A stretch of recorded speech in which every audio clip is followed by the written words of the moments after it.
Varahi silver jewellery ఇప్పుడు మన Varahi silks KPHB store first floor లో 28 March hero Teja Sajja heroine Meenakshi Chaudhary చేతుల మీదుగా గ్రాండ్ ఓపెనింగ్ జరగబోతుంది.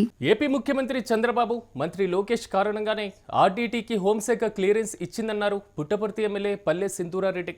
ఇక ఆర్డీటీ సేవలతో రాయలసీమ ప్రాంతంలోని నిరుపేదలు ఎంతో లబ్ధి పొందుతారని ఆమె తెలిపారు. వారందరి ప్రయోజనాల కోసమే చంద్రబాబు లోకేష్ కేంద్రంపైన ఒత్తిడి చేసి విదేశీ విరాళాల కోసం క్లియరెన్స్ ఇప్పించారని ఎమ్మెల్యే సింధూరారెడ్డి అన్నారు. అదేవిధంగా అనంతపురం జిల్లా ప్రజలందరి తరపున ఆమె ప్రధాని మోదీ, అమిత్ షా, అదేవిధంగా ముఖ్యమంత్రి చంద్రబాబు, లోకేష్లకు కృతజ్ఞతలు తెలిపారు. ఇంతకీ సింధూరారెడ్డి ప్రస్తుతం ఏమన్నారు ఒకసారి చూద్దాం. ఉమ్మడి అనంతపురం జిల్లాలో రూరల్ డెవలప్మెంట్ ట్రస్ట్ ఆర్డీటీ సంస్థలు చేసిన మేలు ఎవ్వరు కూడా ఎప్పటికీ మర్చిపోలేదు. లక్షలాది మందికి క్రీడా రంగంలోనూ, వైద్య రంగంలోనూ, విద్యారంగంలోనూ, అదేవిధంగా మహిళలకి ప్రోత్సాహం ఇచ్చే విధంగాను ఎస్సీ ఎస్టీ కాలనీల్లో ఇల్లు కట్టించడము కాకుండా వారికి పిల్లలకి చదువుకి కూడా చాలా మన ఆంధ్రప్రదేశ్లోనే కాదు ఇంకా తెలంగాణలో కూడా చాలా కార్యక్రమాలతో ఈ ఆర్డీటీ సంస్థ లక్షలాది మందికి చాలా మేలు చేస్తున్న విషయం మనందరికీ తెలిసిన విషయమే. ఈ ఎఫ్సిఆర్ఏ లైసెన్స్ రెన్యువల్ కోసం గత చాలా సంవత్సరాల నుంచి వైసీపీ ప్రభుత్వం కూడా పట్టించుకోలేదు. అయినప్పటికీ కూడా ఈ ప్రభుత్వం వచ్చాక లోకేష్ గారు, చంద్రబాబు నాయుడు గారు, ఇంకా ఉమ్మడి అనంతపురం జిల్లాలో ఉన్న అందరు ఎంపీలు, ఎమ్మెల్యేలు అందరూ కూడా కలిసికట్టుగా దీనికి చాలా కష్టపడడం జరిగింది. మాంచో ఫెరర్ గారు, ఆయన కుటుంబం ఈ సంస్థల ద్వారా ప్రజలకు చేస్తున్న మేలు మనం ఎప్పటికీ గుర్తుపెట్టుకోవాలి. ఈ ఎఫ్సిఆర్ఏ రెన్యువల్ అయ్యి వచ్చినందుకు ఆనందపడే వారిలో ప్రతి ఒక్కరూ ఉంటాము. ఖచ్చితంగా ఇంకా ఎన్నో మంచి కార్యక్రమాలతో ఫెరర్ గారు, వాళ్ళ కుటుంబము ముందుకు రావాలి. ఆర్డీటీ సంస్థలు పనిచేసే అందరికీ కూడా మంచి జరగాలని కోరుకుంటున్నాను. ఎఫ్సిఆర్ఏ రెన్యువల్ ఇచ్చినందుకు కేంద్ర ప్రభుత్వాన్ని కూడా ధన్యవాదాలు తెలియజేసుకుంటున్నాను. దీనికి అడుగు వేసి వెనక ఉండి నడిపించిన ప్రతి ఒక్కరికి, ముందుగా లోకేష్ గారికి, చంద్రబాబు నాయుడు గారికి కూడా ధన్యవాదాలు తెలియజేస్తున్నాను. పుట్టపర్తి ఎమ్మెల్యే సింధూరారెడ్డి ఆర్డీటీ అంశంలో గతంలోనూ స్పందించారు. ఇంతకీ గతంలో ఆమె ఏమన్నారో ఒకసారి చూద్దాం. ధన్యవాదాలు అధ్యక్ష.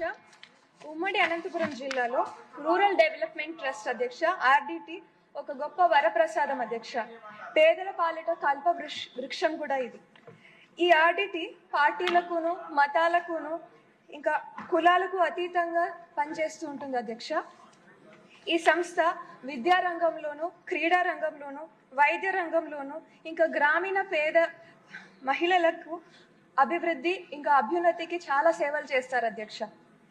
ఏపీ, తెలంగాణ రాష్ట్రాల్లో దాదాపు 3891 గ్రామాల్లోనూ ఇంకా 4.5 లక్షల మంది కుటుంబాల అభివృద్ధికి ఈ సంస్థ సేవ చేసింది అధ్యక్ష. అలాగే లక్షలాది మందికి కూడా చాలా వరకు దీని అభిమానం పొందారు అధ్యక్ష. ఎస్సీ ఎస్టీ కాలనీల్లో స్కూళ్ళు ప్రారంభించారు. ఇంకా గ్రామీణ ప్రాంతాల్లో చెక్ డ్యాములు, రోడ్లు కూడా వేయించారు అధ్యక్ష. అనంతపురం జిల్లాలో 3 హాస్పిటళ్ళు నడుపుతారు అధ్యక్ష ఈ సంస్థ. అందులో భాగంగా దాదాపు 8.5 లక్షల మందికి అవుట్ పేషెంట్లకును, 60,000 మంది ఇన్ పేషెంట్లకును ప్రతి సంవత్సరం వీళ్ళు సేవ చేస్తారు అధ్యక్ష. 15,000 సర్జరీలు, 15,000 డెలివరీలు కూడా ఈ సంస్థ చేస్తుంది అధ్యక్ష. అదే విధంగా 3,000 మంది సంస్థలో పనిచేస్తారు అధ్యక్ష. ఇంకా క్రీడా రంగంలో వీరిచ్చే ట్రైనింగ్ ద్వారా చాలా మంది పిల్లలు జాతీయ, అంతర్జాతీయ స్థాయిలో కూడా క్రీడల్లో చాలా వరకు పాల్గొంటారు అధ్యక్ష. ఇటువంటి గొప్ప సంస్థకి కొన్ని సాంకేతిక కారణాల వల్ల ఎఫ్సిఆర్ఏ రెన్యువల్ మన కేంద్ర ప్రభుత్వం చేయడం లేదు అధ్యక్ష. మీ ద్వారా మన రాష్ట్ర ప్రభుత్వాన్ని, ఇంకా గౌరవ ముఖ్యమంత్రి శ్రీ నారా చంద్రబాబు నాయుడు గారిని కోరుతున్నాను అధ్యక్ష, ఈ సంస్థకి ఎఫ్సిఆర్ఏ రెన్యువల్ కేంద్ర ప్రభుత్వం ద్వారా చేయించమని కోరుతున్నాను అధ్యక్ష. ధన్యవాదాలు. సో ఇది గతంలో పుట్టపర్తి ఎమ్మెల్యే సింధూరారెడ్డి శాసనసభలో ప్రభుత్వాన్ని కూడా విన్నవించుకున్నటువంటి పరిస్థితులు. సో ఈ రోజు మాత్రం పూర్తి స్థాయిలో కేంద్ర హోంశాఖ నుంచి క్లియరెన్స్ వచ్చినటువంటి నేపథ్యంలో రాయలసీమ ప్రాంతాలకు ఆర్డీటీ అనేది చాలా కీలకంగా మారుతుంది. ఈ నేపథ్యంలో సింధూరారెడ్డి ప్రధానమంత్రితో పాటుగా కేంద్ర హోంశాఖ మంత్రికి, అదేవిధంగా రాష్ట్ర మంత్రి లోకేష్తో పాటుగా ముఖ్యమంత్రికి కూడా కృతజ్ఞతలు తెలిపినటువంటి వైనాన్ని మనం చూస్తున్నాం. ఓవరాల్గా ఆర్డీటీ అనేటువంటి సేవలు రాయలసీమ ప్రాంతంలో ఉన్నటువంటి నిరుపేదలకు ఎంతో లబ్ధి పొందేందుకు అత్యంత కీలకమైనటువంటి పథకం.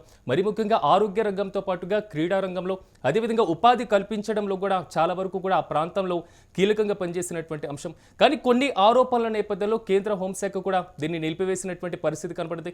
గతంలో మంత్రి లోకేష్ కూడా పూర్తి స్థాయిలో హామీ ఇచ్చారు. సో ఆర్డీటీని మేము పునరుద్ధరిస్తాం, సో కేంద్ర ప్రభుత్వంతో చర్చలు జరుపుతున్నాం అనేటువంటి అంశం. కానీ రాష్ట్ర ప్రభుత్వం అధికారంలోకి వచ్చిన తర్వాత పూర్తి స్థాయిలో ఆర్డీటీ సేవలు ఎప్పుడు ఇంప్లిమెంట్ అవుతాయి, సో విదేశాల నుంచి రావాల్సినటువంటి నిధులు ఎంతవరకు వచ్చేటువంటి అవకాశం ఉంది, కేంద్ర హోంశాఖ క్లియరెన్స్ లేకపోతే సో రావాల్సినటువంటి విదేశీ విరాళాలు కూడా ఆగిపోయేటువంటి పరిస్థితులు ఉన్నాయి. సో ఆ ప్రాంతంలో అందుతున్నటువంటి వైద్య సేవలు, హాస్పిటల్స్ పూర్తి స్థాయిలో కూడా సో పనిచేసేటువంటి అవకాశం పూర్తి స్థాయిలో ఉండేటువంటి ఛాన్స్ ఉండదు. అదేవిధంగా ఉపాధి లభించేటువంటి అవకాశాలు కూడా కోల్పోయేటువంటి పరిస్థితులు ఉన్నాయి. అత్యంత కీలకమైనటువంటి క్రీడా రంగానికి కూడా కొంతవరకు, క్రీడా గ్రామాన్ని కూడా కొంతవరకు అక్కడ నిర్వహిస్తున్నటువంటి పరిస్థితులు. సో అన్ని రంగాల్లో కీలకమైనటువంటి ప్రగతి దిశగా ఉండేటువంటి ఆర్డీటీ నిధుల రాక మాత్రం రాయలసీమ ప్రాంత అభివృద్ధికి, కొంతవరకు రాయలసీమ రతనాలసీమ మారడానికి కూడా ఉపయోగపడుతుంది. సో సింధూరారెడ్డి గతంలో శాసనసభలో కూడా ప్రస్తావించారు.